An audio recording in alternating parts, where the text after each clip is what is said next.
ഏറ്റവും കൂടുതൽ കടബാധ്യതയുള്ള കടക്കിണിയിൽ പെട്ടുപോകുന്ന ഒരു ജനറേഷനായി മാറിക്കൊണ്ടിരിക്കുകയാണ് ജെൻസി. ഇതിന്റെ തൊട്ട് മുമ്പത്തെ ജനറേഷനെ അവർ ജീവിച്ച ആ ഒരു സമയത്ത് ആ ഒരു ഏജ് വെച്ച് നോക്കുമ്പോൾ അതിന്റെ ഇരട്ടിയിലും അധികമായിട്ടുള്ള കടബാധ്യതയിലാണ് ജെൻസി പോയിക്കൊണ്ടിരിക്കുന്നത്. അതിന്റെ കാരണങ്ങൾ വളരെ സിമ്പിളാണ്. കയ്യിൽ ഇപ്പോൾ കാശില്ലെങ്കിലും ആഗ്രഹിച്ച സാധനങ്ങൾ സ്വന്തമാക്കാനുള്ള അവസരങ്ങൾ ഇപ്പോൾ ഉണ്ട്. പുതിയ phone, branded dress, gadgets, electronic appliances, അതുപോലെ തന്നെ വീട്ടിൽ വെക്കുന്ന ഫുഡ് ഇഷ്ടപ്പെട്ടില്ല ഉടനെ തന്നെ ഓൺലൈൻ ഓർഡർ ചെയ്യാനുള്ള സൗകര്യങ്ങൾ, പിന്നെ ഡിജിറ്റൽ മണി, അത് വലിയൊരു കാരണമാണ്. പക്ഷേ ഈ സൗകര്യങ്ങളൊക്കെ കൂടിയപ്പോൾ ഇതിന്റെയൊക്കെ അവസാനം ചെന്നെത്തുന്നത് വലിയൊരു കടക്കണിയിലാണ്. പക്ഷെ അതാണ് മനസ്സിലാക്കാത്തത്. പലരും വലിയ കടക്കണിയിൽ പെട്ടുപോയി അത് നല്ല ഡീപ്പിലേക്ക് ചെല്ലുമ്പോഴായിരിക്കും തിരിച്ചറിയുന്നത്. ചിലപ്പോൾ നിങ്ങളുടെ ലൈഫിൽ നിങ്ങൾ ഇതൊക്കെ എക്സ്പീരിയൻസ് ചെയ്യുന്ന ആളായിരിക്കും, ചിലപ്പോൾ അതിലേക്ക് എത്തിപ്പെട്ടുകൊണ്ടിരിക്കുന്ന ആളായിരിക്കും. അപ്പം അങ്ങനെ ഉണ്ടെങ്കിൽ രണ്ടുപേർക്കും കാണാൻ പറ്റുന്ന ഒരു വീഡിയോ ആണിത്. എങ്ങനെ ഈ ഒരു ട്രാപ്പിൽ ചെന്ന് പെടാതിരിക്കാം, ഇതിൽ നിന്ന് എങ്ങനെ രക്ഷപ്പെടാം എന്നാണ് നമ്മൾ ഈ വീഡിയോയിൽ ഡീറ്റെയിൽ ആയിട്ട് ഡിസ്കസ് ചെയ്യുന്നത്. സോ വീഡിയോ മുഴുവനായും കാണാൻ ശ്രമിക്കുക. Without further delay let's get in the video. I am Adil Hussain. Welcome to my channel.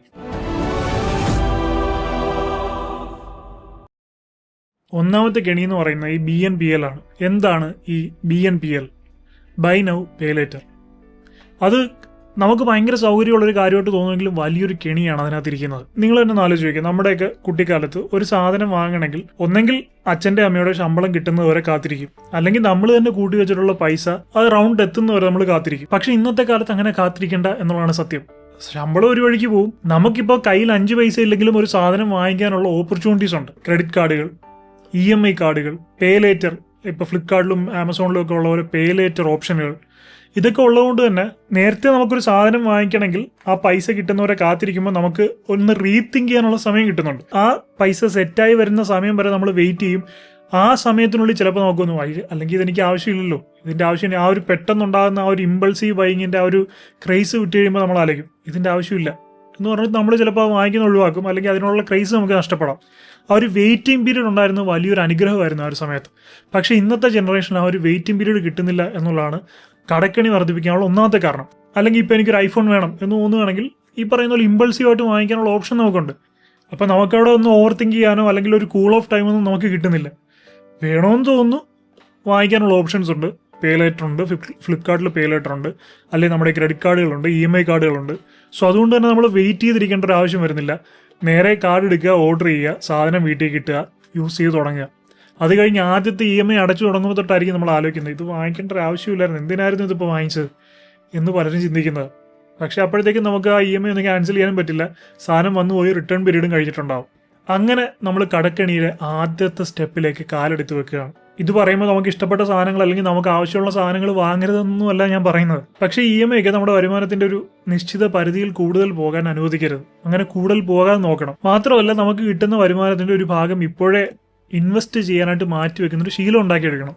ഈ 50-30-20 റൂൾ എന്നൊക്കെ നിങ്ങൾ കേട്ടിട്ടുണ്ടാവും. ഞാൻ തന്നെ എൻ്റെ പല വീഡിയോയിലും പറഞ്ഞിട്ടുണ്ട്. അപ്പോൾ അതിനകത്ത് പറയുന്ന പോലെ ഈ അവസാനത്തെ 20%, 10,000 രൂപ വരുമാനമുള്ള ഒരാൾ 2,000 രൂപയെങ്കിലും ഇൻവെസ്റ്റ്മെന്റിലേക്കും സേവിങ്സിലേക്കും ഒക്കെ മാറ്റി വെക്കണം. അത് ഭാവിയിൽ നമുക്കൊരു ഫണ്ട് എമർജൻസി ഒക്കെ ഉണ്ടാകുമ്പോൾ എടുത്ത് ഉപയോഗിക്കാൻ വളരെയധികം ഉപയോഗപ്പെടും. പിന്നെ ഇൻവെസ്റ്റ് ചെയ്യുമ്പോൾ പൈസ നഷ്ടപ്പെടുമെന്ന് പേടിച്ചിട്ട് ഒരുപാട് പേര് ഇൻവെസ്റ്റ് ചെയ്യാതിരിപ്പുണ്ട്. ഇപ്പോൾ നിങ്ങൾ ഇൻവെസ്റ്റ് ചെയ്യുന്ന പൈസ പോകാതെ എന്നാൽ മാർക്കറ്റ് മുകളിലേക്ക് കയറുമ്പോൾ ലാഭം കിട്ടുന്ന ധാരാളം അവസരങ്ങളുണ്ട്. അങ്ങനെ ഇപ്പോൾ വന്നിട്ടുള്ള ഒരു അവസരമാണ് PNB MetLifeന്റെ എൻഹാൻസ്ഡ് വാല്യൂ ഫണ്ട് എന്ന് പറയുന്ന NFO. ഈ NFO ഇൻഡെക്സ് കഴിഞ്ഞ 7 വർഷങ്ങളിൽ ഓരോ വർഷവും 25% ശരാശരി റിട്ടേൺസ് ആണ് നൽകിയിട്ടുള്ളത്. ഇതിനെപ്പറ്റി കൂടുതൽ ഡീറ്റെയിൽസ് അറിയാനുള്ള ലിങ്ക് ഞാൻ കമന്റ് സെക്ഷനിലും ഡിസ്ക്രിപ്ഷനിലും കൊടുക്കുന്നുണ്ട്. ഇവിടെ അണ്ടർ വാല്യൂഡ് ആയിട്ടുള്ള കമ്പനികളിലേക്കാണ് നമ്മുടെ പണം പോകുന്നത്. അതുകൊണ്ട് തന്നെ നമുക്ക് നല്ല കമ്പനികളുടെ സ്റ്റോക്കുകൾ കുറഞ്ഞ വിലയ്ക്ക് കിട്ടും. പിന്നെ മാർക്കറ്റ് കയറുമ്പോൾ ഇതിന്റെ വാല്യൂ കൂടുമ്പോൾ വിറ്റാൽ നമുക്ക് നല്ല ലാഭവും കിട്ടും. അപ്പോൾ ഇതൊന്നും നമ്മൾ സ്വയം ചെയ്യേണ്ട കാര്യമില്ല, ഇതെല്ലാം ഓട്ടോമേറ്റഡ് ആണ്. പിന്നെ നമ്മൾ മാസം പ്രീമിയമായിട്ട് അടയ്ക്കുന്ന തുകയുടെ 120 മടങ്ങ് വരുന്ന ലൈഫ് കവറിനോടൊപ്പം വർഷത്തിൽ 2.5 ലക്ഷം രൂപ വരെ ഇൻവെസ്റ്റ് ചെയ്താൽ കിട്ടുന്ന ലാഭത്തിന്റെ പുറത്ത് ടാക്സ് നമ്മൾ കൊടുക്കേണ്ട ആവശ്യമില്ല. ഇനി പ്രവാസികളൊക്കെ ആണെങ്കിൽ മാസത്തിൽ 18,000 രൂപ വെച്ചൊക്കെ ഇൻവെസ്റ്റ് ചെയ്യാൻ സാധിച്ചാൽ 2 കോടി രൂപ വരെ റിട്ടേൺ സാധ്യതയോടെ പറയുന്നുണ്ട്. അപ്പോൾ സമ്പാദിക്കുന്നതിൽ കുറച്ച് മാറ്റി വെച്ച് പണം വളർത്തണമെന്ന് ആഗ്രഹിക്കുന്നവർക്ക് ഇത് പരിഗണിക്കാവുന്നതാണ്. ഈ NFO ഇൻവെസ്റ്റ് ചെയ്യാൻ കുറച്ച് സമയം കൂടി ബാക്കിയുള്ളൂ. താല്പര്യമുള്ളവർക്ക് ഞാൻ കമന്റിലും ഡിസ്ക്രിപ്ഷനിലും കൊടുത്തിരിക്കുന്ന ലിങ്ക് വഴി പോയി നോക്കാവുന്നതാണ്. അപ്പോൾ നമ്മൾ സംസാരിച്ചു വന്ന ടോപ്പിക്കിലേക്ക് വരുമ്പോൾ Amazon pay later, Flipkart pay later, LazyPay, ഇങ്ങനെയൊക്കെ പറഞ്ഞ് ആപ്പിൽ തന്നെ നമ്മൾ പർച്ചേസിന് ഉപയോഗിക്കുന്ന e-commerce ആപ്പുകളിൽ തന്നെ ഒരുപാട് സൗകര്യങ്ങൾ ഇപ്പോൾ ഉണ്ട്. EMI ആയിട്ട് കൺവേർട്ട് ചെയ്യാനുള്ള ഓപ്ഷൻസ് ഉണ്ട്. പിന്നെ ഇതിൻ്റെയൊക്കെ കൂടെ ക്രെഡിറ്റ് കാർഡും കൂടെ ഉണ്ട്, പറയും വേണ്ട. നമുക്കൊരു സാധനം ആവശ്യമില്ലെങ്കിൽ പോലും നമ്മുടെ കയ്യിൽ ഒരു ക്രെഡിറ്റ് കാർഡ് ഇരിപ്പുണ്ട്, അല്ലെങ്കിൽ നമ്മുടെ ഒരു പേ ലേറ്റർ അക്കൗണ്ട് ഉണ്ട്, ഇപ്പോൾ ഉടനെ പൈസ കൊടുക്കണ്ടെന്നൊക്കെ തോന്നുകയാണെങ്കിൽ നമുക്കത് വേണ്ട, വലിയ ആവശ്യമില്ലാത്ത സാധനമാണെങ്കിൽ പോലും വാങ്ങിക്കാനുള്ളൊരു കോൺഫിഡൻസ് ഉണ്ടാവും. ഈ കോൺഫിഡൻസ് ആണ് പലപ്പോഴും നമ്മുടെ ആവശ്യമില്ലാത്ത സാധനങ്ങൾ വാങ്ങിപ്പിക്കുകയും നമ്മളെ കടബാധയിലേക്ക് കൊണ്ട് തള്ളിവിടുകയും ചെയ്യുന്നത്. പിന്നെ മറ്റൊരു കാര്യമാണ്, നമ്മളിപ്പോൾ ഏറ്റവും കൂടുതൽ ഡിജിറ്റൽ മണിയാണ് ഉപയോഗിക്കുന്നത്. നമ്മളെല്ലാവരും ഡിജിറ്റൽ മണിയാണ് ഉപയോഗിക്കുന്നത്. UPI ഉപയോഗിക്കാത്ത ഒരു മനുഷ്യൻ പോലും ഉണ്ടെന്ന് എനിക്കിപ്പോൾ തോന്നുന്നില്ല. കൊച്ചു കുട്ടികൾ മൊബൈൽ ഫോൺ ഉപയോഗിക്കാൻ തുടങ്ങുന്ന ഒരാൾ മുതൽ പ്രായമായ ആളുകൾ വരെ ഇപ്പോൾ ഒരു കടയിൽ പോയി സാധനം വാങ്ങിച്ചു കഴിഞ്ഞാൽ നേരെ മൊബൈൽ എടുത്ത് സ്കാൻ ചെയ്യുക, പേ ചെയ്യുക, ഇതാണ് ഇപ്പോഴത്തെ പരിപാടി. അപ്പം അതുകൊണ്ട് തന്നെ പണ്ടെന്ന് പറയുമ്പോൾ നമ്മുടെ കയ്യിൽ ഫിസിക്കൽ ക്യാഷ് ആയിരുന്നു. ഈ ഫിസിക്കൽ ക്യാഷ് നിങ്ങൾ തന്നെ ഒന്ന് ട്രൈ ചെയ്ത് നോക്കിയോ. നിങ്ങളിപ്പോൾ ഒരു കടയിൽ പോയി ഒരു 500 രൂപയ്ക്ക് സാധനം വാങ്ങിച്ചു. അപ്പോൾ നിങ്ങളുടെ പോക്കറ്റിൽ നിന്ന് പേഴ്സിൽ നിന്ന് ഒരു 500 രൂപ എടുത്ത് കൊടുക്കുന്നതും നിങ്ങൾ 500 രൂപ ഗൂഗിൾ പേ ചെയ്യുന്നതും തമ്മിൽ വലിയൊരു വ്യത്യാസം നിങ്ങൾക്ക് ഫീൽ ചെയ്യും. നിങ്ങളുടെ പേഴ്സിൽ നിന്ന് ഒരു 500 രൂപ നോട്ട് എടുത്ത് കൊടുക്കുമ്പോൾ നിങ്ങളുടെ കയ്യിൽ നിന്ന് എന്തൊക്കെയോ നഷ്ടപ്പെടുന്ന പോലൊരു ഫീലിംഗ് ഉണ്ടാവും. പക്ഷേ നമ്മൾ ആ സെയിം 500 രൂപ നമ്മൾ ഗൂഗിൾ പേ ചെയ്യുമ്പോൾ ചെറിയൊരു എമൗണ്ട് പോകുന്ന പോലെ നമുക്ക് തോന്നുള്ളൂ. അപ്പം ഈ ഡിജിറ്റൽ കറൻസിയിലേക്ക് വന്നപ്പോൾ അങ്ങനെ വലിയൊരു മാറ്റം വന്നു. പൈസയുടെ വാല്യൂവിൽ ആളുകൾ കാണുന്ന കാഴ്ചപ്പാടിലുള്ള വാല്യൂവിൽ നല്ല മാറ്റം വന്നു. അപ്പോൾ അതും അനാവശ്യമായിട്ട് നമ്മളെ കടബാധയിലേക്ക് തള്ളിവിടാനുള്ളൊരു കാരണമായിട്ട് മാറുന്നുണ്ട്. കാരണം ഇങ്ങനെ ഡിജിറ്റലായിട്ട് പൈസ പോയിക്കൊണ്ടിരിക്കുമ്പോൾ നമ്മൾ അതിന് വലിയ കാര്യമാക്കുന്നില്ല. അവസാനം അക്കൗണ്ട് കാലിയാകുമ്പോഴും അല്ലെങ്കിൽ ക്രെഡിറ്റ് കാർഡിൽ ഓവർ ഡ്യൂ ആകുമ്പോഴൊക്കെയാണ് നമ്മൾ അത് തിരിച്ചറിയുന്നത്. ഇത്രയും പൈസ ഞാൻ ചിലവാക്കി, ഇനി ഇത് എവിടെ നിന്ന് എടുത്തിട്ട് അടയ്ക്കും എന്നൊരു ചിന്ത വരുന്നത്. പിന്നെ വേറൊരു കാര്യമാണ് സോഷ്യൽ മീഡിയയും ഫോമോയും. ഇൻസ്റ്റാഗ്രാം, ഫേസ്ബുക്ക്, യൂട്യൂബ് പോലുള്ള ആപ്പുകൾ നമ്മളെ കടബാധയിലേക്ക് തള്ളിവിടുന്നതിൽ വലിയൊരു പങ്ക് വഹിക്കുന്നുണ്ടെന്ന് ഞാൻ പറഞ്ഞു കഴിഞ്ഞാൽ പലപ്പോഴും നിങ്ങൾ ചിലപ്പോൾ അംഗീകരിച്ച് തരില്ല. അതെന്താ ചെയ്യുന്നത് നിങ്ങൾ ചിലപ്പോൾ ചോദിക്കും. പക്ഷേ നിങ്ങൾ തന്നെ ഒന്ന് ആലോചിച്ച് നോക്കും. നിങ്ങൾ ഫോളോ ചെയ്തിട്ടുള്ള വ്ളോഗേഴ്സ്, ഇൻഫ്ലുവൻസേഴ്സ്, ഇവരൊക്കെ ഇവരുടെ ലക്ഷറി ലൈഫ് ജീവിക്കുന്നു, അല്ലെങ്കിൽ ഇവരൊക്കെ ഓരോ പ്രോഡക്റ്റ്സ് ഒക്കെ വാങ്ങിച്ച് ഉപയോഗിക്കുന്നു. അതൊക്കെ കാണുമ്പോൾ നിങ്ങൾക്കും തോന്നും എനിക്കും അത് വേണം, എനിക്കും അത് ഉപയോഗിക്കണം. ഇങ്ങനെയൊക്കെയുള്ള ഒരുപാട് ആഗ്രഹങ്ങൾ നിങ്ങൾക്കുണ്ടാകും. അതുപോലെ തന്നെ നമ്മുടെ സോഷ്യൽ സർക്കിളിലുള്ള മറ്റാളുകൾ, ഇപ്പം ഒരുത്തനൊരു പുതിയ ഐഫോൺ വാങ്ങിച്ചു, ആ സോഷ്യൽ സർക്കിളിൽ അവൻ ഐഫോൺ വെച്ചുള്ള ഫോട്ടോയും കാര്യങ്ങളൊക്കെ ഇടുമ്പോൾ നമുക്ക് തന്നെ കുറേ പ്രാവശ്യം ഇങ്ങനെ കണ്ടു കഴിയുമ്പോൾ നമുക്ക് തന്നെ ഒരു ചിന്തയുണ്ടാകും, എനിക്കും അതുമായിട്ട് മാച്ചപ്പ് ചെയ്യണം, എനിക്കും അതുമായിട്ട് കോമ്പീറ്റ് ചെയ്യണം എന്ന് പറഞ്ഞിട്ട് ഇല്ലാത്ത കാശ് മുടക്കി EMIയിൽ ഐഫോൺ എടുക്കും. ആ ഐഫോൺ കൊണ്ട് നിങ്ങൾക്ക് ഉപയോഗം ഉണ്ടെങ്കിൽ കുഴപ്പമില്ല. ഇപ്പം ഞാൻ തന്നെ ഇതുകൊണ്ട് എനിക്ക് ഞാൻ ഇൻവെസ്റ്റ് ചെയ്യുന്ന പൈസ മുഴുവൻ തിരിച്ചു പിടിക്കാമെന്ന് തോന്നിയതുകൊണ്ട് മാത്രമാണ് ഞാൻ ഏകദേശം 2 ലക്ഷം രൂപ മുടക്കി ഒരു 17 Pro Max വാങ്ങിച്ചത്.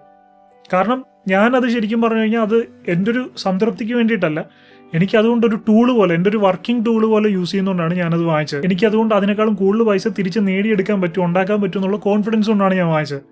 അപ്പോൾ എന്നെ സംബന്ധിച്ച് ഇതെന്ന് പറയുന്നത് ഒരു വർക്കിംഗ് ടൂളാണ്. ഞാൻ എൻ്റെ ജോലിക്ക് വേണ്ടി ഇപ്പോൾ എന്താ പറയുന്ന ഒരു ഗിറ്റാറിസ്റ്റ് അയാൾക്ക് വേണ്ട ഗിറ്റാർ വാങ്ങിക്കുന്ന പോലെ, ഒരു ഗ്രാഫിക് ഡിസൈനർ അയാളുടെ വർക്കിന് വേണ്ടി കമ്പ്യൂട്ടർ വാങ്ങിക്കുന്ന പോലെയാണ് ഞാൻ അതിൽ ഇൻവെസ്റ്റ് ചെയ്യുന്നത്. ഞാൻ എൻ്റെ ഇതുപോലുള്ള ഓരോ കാര്യങ്ങളിലും ഇൻവെസ്റ്റ് ചെയ്യുന്നത്. ഞാൻ ഇപ്പോൾ ക്യാമറ വാങ്ങിക്കുന്നതിനാണ്, പുതിയ മൈക്കുകൾ മാറുന്നതിനാണ്, നമ്മൾ നല്ല സൗണ്ട് ക്വാളിറ്റി, വീഡിയോ ക്വാളിറ്റി കാണുമ്പോഴാണ് ആൾക്കാർക്ക് ഇരുന്ന് കാണാൻ തോന്നുന്നത്. ഇപ്പം ഞാൻ സംസാരിക്കുന്ന മൈക്കിൽ തന്നെ ഫുള്ള് കര ശബ്ദവും നോയ്സും ഒക്കെ ആണെങ്കിൽ ഇച്ചിരി കണ്ടിട്ട് നിങ്ങൾ മാറ്റിയിട്ട് അടുത്ത വീഡിയോ കാണാൻ പോകും. ഇതെന്നൊക്കെ പറയുന്നത് എൻ്റെ ഒരു ഇൻവെസ്റ്റ്മെന്റ് ആണ്. ഈ ഇൻവെസ്റ്റ് ചെയ്യുന്നതിലൂടെ എനിക്ക് പൈസ തിരിച്ചു കിട്ടുന്നുണ്ട്. പക്ഷെ നമുക്ക് ഒരു തരത്തിലുള്ള റിട്ടേൺസും ഇല്ലാതെ ഇങ്ങനെ ആരെങ്കിലും കാണിക്കുന്ന കണ്ടിട്ട് മാത്രം അവരുമായിട്ട് മാച്ചപ്പ് ചെയ്യാൻ വേണ്ടി നമ്മൾ പൈസ ചെലവഴിക്കുമ്പോഴാണ് അനാവശ്യമായിട്ടുള്ള കടബാധയിലേക്ക് നമ്മൾ ചെന്നെത്തുന്നത്. ഈ പറയുന്ന സോഷ്യൽ മീഡിയ ഇൻഫ്ലുവൻസേഴ്സിൽ ഒരു 90% ആളുകളും പലതരത്തിൽ അവർക്ക് കൊളാബറേഷൻസ്, അതുപോലെ തന്നെ അങ്ങനെ കൊളാബറേഷൻസിലൂടെ ഫ്രീ ആയിട്ട് സാധനങ്ങൾ കിട്ടും. മാത്രമല്ല ഇപ്പം ഞാൻ പറഞ്ഞ പോലെ അവരിങ്ങനെ ഓരോ സാധനങ്ങൾ വാങ്ങിക്കുമ്പോൾ അതൊക്കെ വീഡിയോ ഷൂട്ട് ചെയ്തിടുമ്പോൾ അവർക്ക് അതിനേക്കാളും കൂടുതൽ പൈസ ഏൺ ചെയ്യാൻ സാധിക്കുന്നുണ്ട്. അപ്പോൾ അതൊരു ഇൻവെസ്റ്റ്മെൻ്റ് ആയിട്ടാണ് അവർക്ക് വരുന്നത്, ഒരു അസറ്റ് ആയിട്ടാണ് അത് മാറുന്നത്, ലയബിലിറ്റി ആയിട്ടല്ല. പക്ഷെ പകരം നിങ്ങൾക്ക് അതുകൊണ്ട് പൈസ ഉണ്ടാക്കാൻ പറ്റാതെ നിങ്ങൾ മറ്റുള്ളവർ വാങ്ങിക്കുന്ന കണ്ട് ഒരു ഡെക്കറേറ്റീവ് പർപ്പസിന് അല്ലെങ്കിൽ അപ്പം തോന്നുന്ന ഒരു ഇൻസ്റ്റന്റ് അട്രാക്ഷൻ, ഒരു ഇമ്പൾസിവിറ്റിയുടെ ഒക്കെ പുറത്ത് സാധനങ്ങൾ വാങ്ങിക്കുമ്പോൾ അത് നിങ്ങൾക്ക് ഡെപ്റ്റ് ആയിട്ട് മാറും, നിങ്ങൾക്ക് ലയബിലിറ്റി ആയിട്ടാണ് അത് മാറുന്നത്. അങ്ങനെ പതുക്കെ കടം വർദ്ധിച്ച് മുഴുക്കടത്തിലേക്ക് മാറും. പിന്നെ അത് വീട്ടാൻ പല തരത്തിൽ നിങ്ങൾ കഷ്ടപ്പെടേണ്ടി വരും. ഞാൻ ഓരോ സാധനങ്ങൾ വാങ്ങിക്കുമ്പോൾ ഞാൻ പേഴ്സണലി ചിന്തിക്കും, ഈ സാധനം വാങ്ങിച്ചുകൊണ്ട് ഇതിൽ നിന്ന് എനിക്ക് ഞാൻ മുടക്കുന്ന പൈസ റിക്കവർ ചെയ്യാൻ സാധിക്കും. അതുപോലെ തന്നെ എനിക്ക് GST രജിസ്ട്രേഷൻ ഉണ്ട്.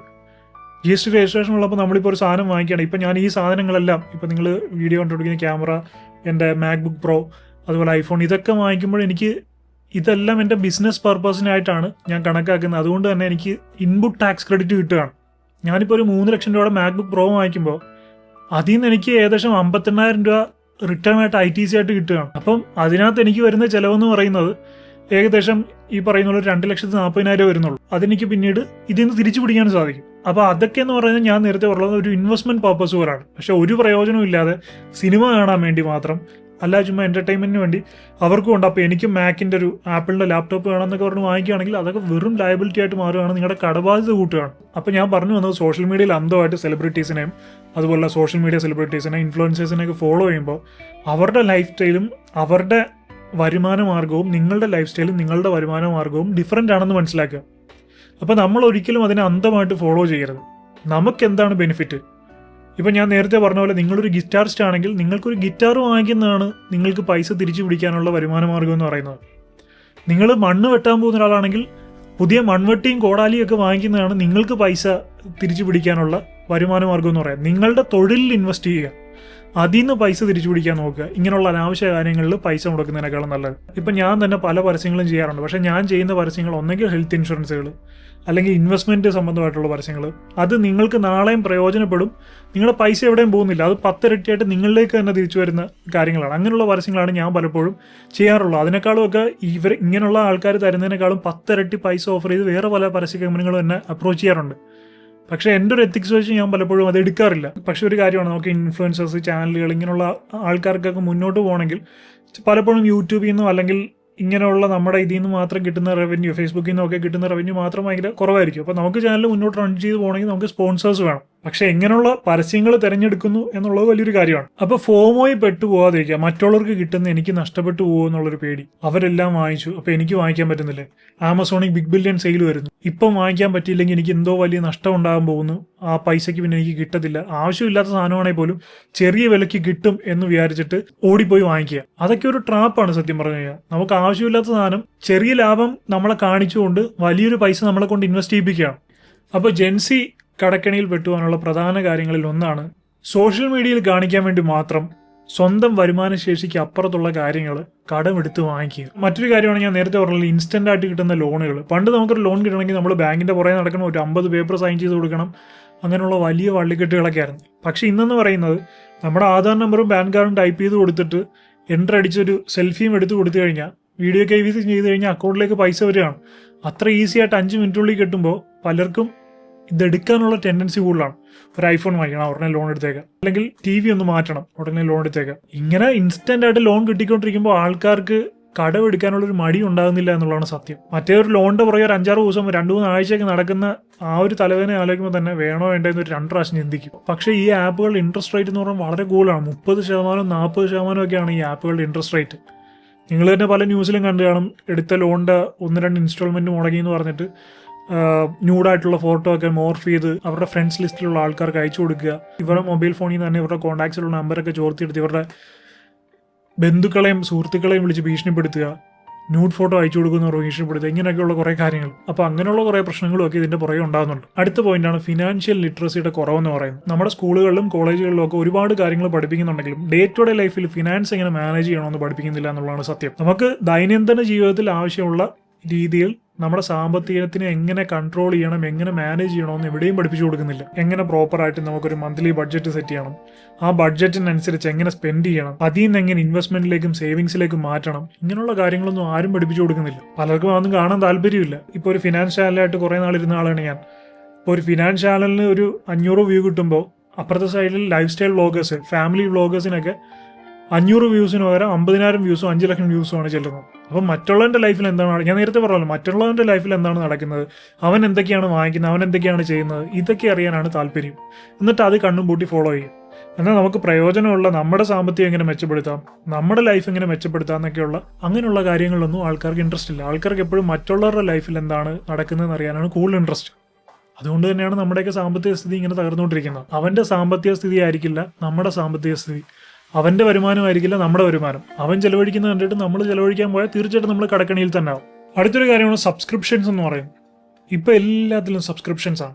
സബ്സ്ക്രിപ്ഷൻസ് എടുക്കുമ്പോൾ നമ്മുടെ ലൈഫ് ബെറ്റർ ആക്കാനുള്ള സബ്സ്ക്രിപ്ഷൻസ്, അതായത് എന്തെങ്കിലും ഒരു സ്കില്ല് പഠിക്കുക, അല്ലെങ്കിൽ നമ്മുടെ ലൈഫ് ബെറ്റർ ആക്കാനുള്ള കാര്യങ്ങൾ അറിയുക, നമുക്ക് ജീവിതത്തിൽ പ്രയോജനം ഉണ്ടാക്കാൻ പറ്റുന്ന രീതിയിലുള്ള കോഴ്സസ്, അങ്ങനെയൊക്കെയുള്ള സബ്സ്ക്രിപ്ഷൻസ് അല്ല ഞാൻ ഇവിടെ ഉദ്ദേശിക്കുന്നത്. അങ്ങനെയൊക്കെയുള്ള നമ്മുടെ ലൈഫിൽ പ്രയോജനമാണ്, നമുക്ക് സെൽഫായിട്ട് ഇമ്പ്രൂവ് ചെയ്യാനും നമ്മുടെ ഫിനാൻസ് ഇമ്പ്രൂവ് ചെയ്യാനും പേഴ്സണാലിറ്റി ഇമ്പ്രൂവ് ചെയ്യാനും ഒക്കെ ഹെൽപ്പ് ചെയ്യും.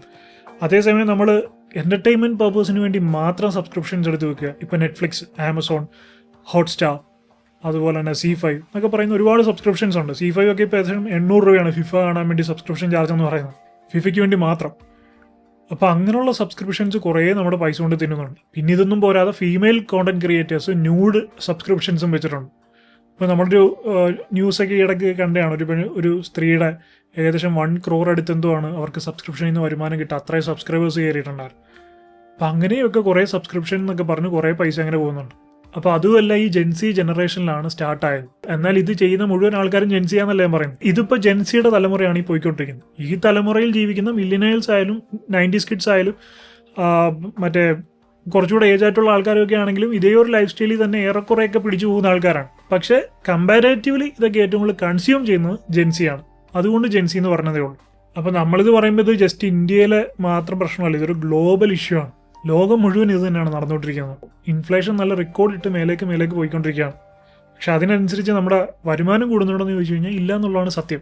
പഴയ തലമുറയൊക്കെ അപേക്ഷിച്ച് നോക്കുകയാണെങ്കിൽ ഇന്നൊരു വീട് വാങ്ങാനോ അല്ലെങ്കിൽ ഒരു സമ്പാദ്യം ഉണ്ടാക്കാനോ ഒക്കെ പുതിയ തലമുറ ഒരുപാട് കഷ്ടപ്പെടേണ്ടി വരും. കാരണം സ്പെൻഡിങ് അതുപോലെ അത്രയും ഹൈ ആണ്.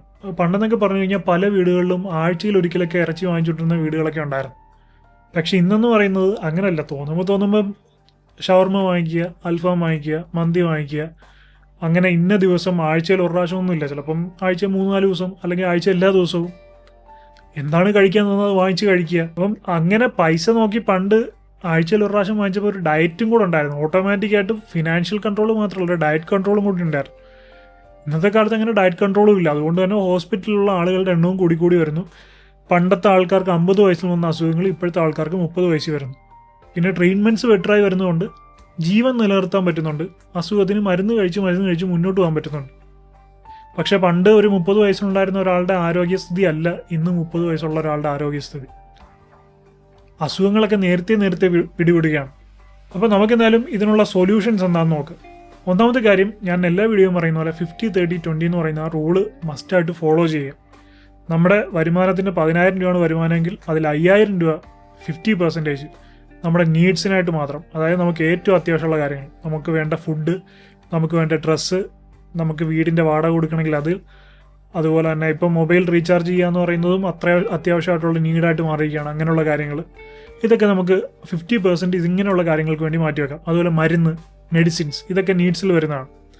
ബാക്കി 30% 3,000 രൂപ എന്ന് പറയുന്നത് നമ്മുടെ വാണ്ട്സ്. ഇപ്പോൾ നമുക്ക് പുറത്ത് ഒരു സിനിമ കാണണം, അല്ലെങ്കിൽ ഫാമിലിയായിട്ട് ഒരു ദിവസം പുറത്ത് പോയി ഫുഡ് കഴിക്കണം, ഇങ്ങനെയൊക്കെയുള്ള നമ്മുടെ ഓരോ ജീവിതത്തിൽ ഓരോ ആഗ്രഹങ്ങൾ, ഓരോ വാണ്ട്സ്. അതുപോലെ പുതിയൊരു ഷർട്ട് എടുക്കണം, പുതിയൊരു ഡ്രസ്സ് എടുക്കണം, ഇങ്ങനെയൊക്കെയുള്ള നമ്മുടെ വാണ്ട്സാണ്. അപ്പോൾ അതിന് വേണ്ടിയെടുത്ത് ചിലവഴിക്കാം 3,000 രൂപ.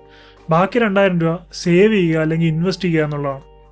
അത് മസ്റ്റായിട്ട് അങ്ങനെ ചെയ്തിരിക്കണം. അതുപോലെ ക്രെഡിറ്റ് കാർഡ് ബൈയിങ് കൺട്രോൾ ചെയ്യുക. എങ്ങനെ ക്രെഡിറ്റ് കാർഡ് ബൈയിങ് കൺട്രോൾ ചെയ്യാം? ഇപ്പോൾ ക്രെഡിറ്റ് കാർഡ് കൃത്യമായിട്ട് ഉപയോഗിച്ച് കഴിഞ്ഞാൽ ഭയങ്കര പ്രയോജനമുള്ളൊരു കാര്യമാണ്. അതായത് നമുക്ക് പല രീതിയിലുള്ള ക്യാഷ് ബാക്കുകൾ, പല രീതിയിലുള്ള റിവാർഡ് പോയിന്റ്സ്, അങ്ങനെ കുറേ രീതിയിൽ ഫിനാൻഷ്യലി നമുക്ക് ഒരുപാട് ബെനിഫിറ്റ് ഉള്ള കാര്യമാണ് ക്രെഡിറ്റ് കാർഡ് എന്ന് പറയുന്നത്. അതേ ക്രെഡിറ്റ് കാർഡ് തന്നെ മോശമായിട്ട് ഉപയോഗിച്ച് കഴിഞ്ഞാൽ നമ്മളെ കടക്കണിയിലേക്ക് തള്ളിയിട്ട് നമ്മളെ ലോക കടക്കാരനാക്കി മാറ്റാനും കഴിവുള്ള സാധനമാണ്. ഈ ഇരുതല മൂർച്ചയുള്ള വാളെന്ന് പറയുന്ന പോലെ. ഇപ്പോൾ ക്രെഡിറ്റ് കാർഡ് എന്ന് പറയുമ്പോൾ എങ്ങനെ കൃത്യമായിട്ട് ക്രെഡിറ്റ് കാർഡ് ഉപയോഗിക്കാം? നിങ്ങൾക്ക് 100 രൂപയുടെ സാധനം ക്രെഡിറ്റ് കാർഡ് കൊണ്ട് വാങ്ങിക്കണമെങ്കിൽ നിങ്ങളുടെ കയ്യിൽ 100 രൂപ ഉണ്ടെങ്കിൽ ആ 100 രൂപ നിങ്ങളുടെ ഒരു ബാങ്ക് അക്കൗണ്ടിലേക്ക് മാറ്റുക. നിങ്ങളുടെ മെയിൻ ബാങ്ക് അക്കൗണ്ടിൽ നിന്ന് ഒരു സെക്കൻഡറി ബാങ്ക് അക്കൗണ്ടിലേക്ക് ഈ 100 രൂപ മാറ്റുക. എന്നിട്ട് ക്രെഡിറ്റ് കാർഡ് കൊണ്ട് വാങ്ങിക്കുക. ഈ സെക്കൻഡറി ബാങ്ക് അക്കൗണ്ടിൽ നിന്ന് ഒരിക്കലും മറ്റാവശ്യങ്ങൾക്ക് പണം എടുക്കരുത്. ഈ സെക്കൻഡറി ബാങ്ക് അക്കൗണ്ട് എന്ന് പറയുന്നത് നമ്മൾ മാസാവസാനം ക്രെഡിറ്റ് കാർഡ് ബില്ല് അടയ്ക്കാൻ വേണ്ടി മാത്രം ഉപയോഗിക്കുന്ന ബാങ്ക് അക്കൗണ്ടാണ്. സോ ഇപ്പം നിങ്ങൾ 100 രൂപ ഒരു പർച്ചേസ് നടത്തുന്നു, ക്രെഡിറ്റ് കാർഡ് ഉപയോഗിച്ച് നടത്തുന്നു. അപ്പോൾ ഒരു 5% ചിലപ്പോൾ നമുക്ക് ഡിസ്കൗണ്ട് കിട്ടും. അത് നമുക്ക് ലാഭമാണ്. എന്നിട്ട് നിങ്ങളുടെ പ്രൈമറി ബാങ്ക് അക്കൗണ്ടിൽ നിന്ന് 100 രൂപ അപ്പം തന്നെ ഈ സെക്കൻഡറി ബാങ്ക് അക്കൗണ്ടിലേക്ക് മാറ്റുക. അപ്പം നിങ്ങളുടെ കയ്യിലുള്ള പൈസയ്ക്ക് മാത്രമാണ് നിങ്ങളുടെ പർച്ചേസ് നടത്തുന്നത്. നിങ്ങളുടെ കയ്യിലില്ലാത്ത പൈസയ്ക്ക് പർച്ചേസ് നടത്തുന്നില്ല. അതുകൊണ്ട് തന്നെ നിങ്ങളുടെ മെയിൻ ബാങ്ക് അക്കൗണ്ടിൽ പൈസ തരുമ്പോൾ നിങ്ങൾക്കൊരു ചിലവഴിക്കാനൊരു മടിയുണ്ടാവും. അപ്പോൾ ഈ ക്രെഡിറ്റ് കാർഡ് എടുത്ത് നിങ്ങൾ ചറപറ ചിലവഴിച്ച് തീർക്കില്ല. അതുപോലെ തന്നെ ക്രെഡിറ്റ് കാർഡിൻ്റെ ബില്ല് വരുമ്പോൾ നിങ്ങൾക്ക് വളരെ ഈസി ആയിട്ട് ഈ സെക്കൻഡറി ബാങ്ക് അക്കൗണ്ടിൽ നിന്ന് എടുത്ത് അത് പേ ചെയ്യാനും സാധിക്കും. ബില്ല് വരുമ്പോൾ പിന്നെ നിങ്ങൾ അപ്പം കിടന്ന് വിഷമിക്കേണ്ട ആവശ്യം വരില്ല. ഇമ്പൾസീവ് ബൈയിങ് ഒഴിവാക്കിയിട്ടൊരു 3 days cool off period, minimum 3 days to 1 week cool off period കൊടുക്കുക. അതായത് നിങ്ങൾക്കിപ്പോൾ പെട്ടെന്ന് തോന്നുകയാണ് ഒരു മൊബൈൽ ഫോൺ വാങ്ങിക്കണം എന്ന് തോന്നുക. ഇമ്പൾസീവായിട്ട് അപ്പം തന്നെ മൊബൈൽ എടുത്ത് ക്രെഡിറ്റ് കാർഡ് നമ്പറും കൊടുത്ത് വാങ്ങിക്കാതിരിക്കുക. ആ സാധനത്തിന് പിടിച്ച് കാർട്ടിൽ ആഡ് ചെയ്ത് വെക്കുക. എന്നിട്ടൊരു 3 days to 1 week വരെ വെയിറ്റ് ചെയ്യുക. ഒരു 1 week ഒക്കെ കഴിഞ്ഞിട്ടും ഇത് വാങ്ങിക്കണമെന്ന് തന്നെ തോന്നുകയാണെങ്കിൽ അപ്പം നമുക്ക് വാങ്ങിക്കുന്ന കാര്യം കൺസിഡർ ചെയ്യാം. അല്ല ഈ ഒരു 1 week വെയിറ്റ് ചെയ്ത് കഴിയുമ്പോൾ ഇതിപ്പോൾ ആവശ്യമില്ലാന്ന് തോന്നുകയാണെങ്കിൽ അത് നമുക്ക് ലാഭമല്ലേ? അപ്പോൾ ശരിക്കും നമുക്ക് അതിൻ്റെ ആവശ്യമില്ല എന്നാണ് അതിൻ്റെ അർത്ഥം. എവിടെയെങ്കിലും എന്തെങ്കിലും പരസ്യം കണ്ടിട്ട് ഒരു ഇമ്പൾസിവിറ്റിയിൽ വാങ്ങിക്കാൻ തോന്നിയാണെന്നാണ് അതിൽ നമുക്ക് മനസ്സിലാക്കാൻ സാധിക്കുന്നത്. അങ്ങനെ നമുക്ക് ഇമ്പൾസീവ് ബൈയിങ് ഒഴിവാക്കാൻ സാധിക്കും. പിന്നെ അമിതമായിട്ട് ചിലവഴിക്കുന്ന സ്വഭാവമുള്ള ആൾക്കാരൊക്കെ ആണെങ്കിൽ UPI ഒന്ന് കൺട്രോൾ ചെയ്തിട്ട് ഒരു കുറച്ച് നാളത്തേക്കെങ്കിലും UPI ഒന്ന് കൺട്രോൾ ചെയ്തിട്ട് സ്വന്തം പേഴ്സിൽ നിന്ന് പൈസ എടുത്ത് കൊടുക്കാൻ ശീലിക്കുക. അങ്ങനെ കൊടുത്തു തുടങ്ങുമ്പോൾ അനാവശ്യമായിട്ട് പൈസ എടുത്ത് ചിലവഴിക്കാൻ കുറച്ചൊരു മടി വരും. അങ്ങനെ നമുക്കൊന്ന് കൺട്രോൾ ചെയ്യാൻ സാധിക്കും. അപ്പോൾ ഇതൊക്കെയാണ് വലിയ കടബാധയിലേക്ക് പോകാതെ അനാവശ്യമായിട്ട് പണം ചെലവഴിക്കാതെ സേഫായിട്ട് നല്ല രീതിയിൽ ഫിനാൻസ് മാനേജ് ചെയ്യാനുള്ള കുറച്ച് മാർഗ്ഗങ്ങൾ. അതുപോലെ തന്നെ നിങ്ങളുടെ വരവും ചെലവും കൃത്യമായിട്ട് മാർക്ക് ചെയ്യുക. നിങ്ങളുടെ ഇൻകം എത്രയാണ്, എക്സ്പെൻസ് എത്രയാണ്, ഓരോ രൂപയും ചെലവഴിക്കുമ്പോൾ അത് കൃത്യമായിട്ട് നോട്ട് ചെയ്ത് വെക്കുക. അതിനുവേണ്ടി കുറേ ആപ്പുകളൊക്കെ ഉണ്ട്.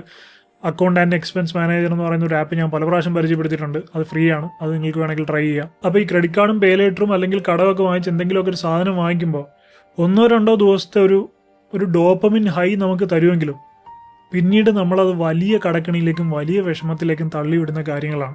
അത് ഭാവിയിലെ നിങ്ങളുടെ ഫിനാൻഷ്യൽ ഫ്രീഡത്തെയാണ് ഇല്ലാതാക്കുന്നത്. അപ്പോൾ സ്മാർട്ടായിട്ട് ചിന്തിക്കുക, ഫിനാൻഷ്യൽ ഡിസിപ്ലിൻ പാലിക്കുക. നമ്മൾ ജീവിതത്തിൽ അധ്വാനിക്കുന്നതും സമ്പാദിക്കുന്നതൊക്കെ നമുക്ക് ജീവിതത്തിൽ ആവശ്യമുള്ളതും ഇഷ്ടമുള്ള കാര്യങ്ങൾ ചെയ്യാനും വാങ്ങാനും ഒക്കെ വേണ്ടിയിട്ട് തന്നെയാണ്. പക്ഷെ അതിലും നമ്മൾ കൃത്യമായിട്ടുള്ള ഒരു അച്ചടക്കം പാലിക്കണം, ഒരു ഡിസിപ്ലിൻ പാലിക്കണം. അതിൽ നിന്നൊരു നിശ്ചിത എമൗണ്ട് മാറ്റിവെച്ച് നമുക്കൊരു സംരക്ഷണം എന്നുള്ള രീതിയിൽ ഇൻവെസ്റ്റ്മെന്റ് സ്റ്റാർട്ട് ചെയ്യണം. അങ്ങനെ തുടക്കക്കാരൊക്കെ ഈ വീഡിയോ കാണുന്നുണ്ടെങ്കിൽ നിങ്ങൾക്ക് ട്രൈ ചെയ്യാൻ പറ്റിയ ഒരു ഇൻവെസ്റ്റ്മെന്റ് ഓപ്പർച്യൂണിറ്റിയെ കുറിച്ച് ഞാൻ വീഡിയോയുടെ തുടക്കത്തിൽ പറഞ്ഞിട്ടുണ്ടായിരുന്നു. പക്ഷേ ആ NFOയിൽ ഇനി ഇൻവെസ്റ്റ് ചെയ്യാൻ കുറച്ച് ദിവസങ്ങൾ കൂടിയേ ബാക്കിയുള്ളൂ. താല്പര്യമുള്ളവർക്ക് ഡിസ്ക്രിപ്ഷനിലും കമന്റിലും ഉള്ള ലിങ്ക് ചെക്ക് ചെയ്യാവുന്നതാണ്. അപ്പോൾ എന്തായാലും ഈ ഒരു വീഡിയോ നിങ്ങൾക്ക് ഹെൽപ്ഫുൾ ആകുമെന്ന് ഞാൻ പ്രതീക്ഷിക്കുന്നു. I hope you found this video helpful. If you like this video please like, share and subscribe, and please don't forget to enable the bell button. I will see you in my next video. I'm Adil Hussain, signing of.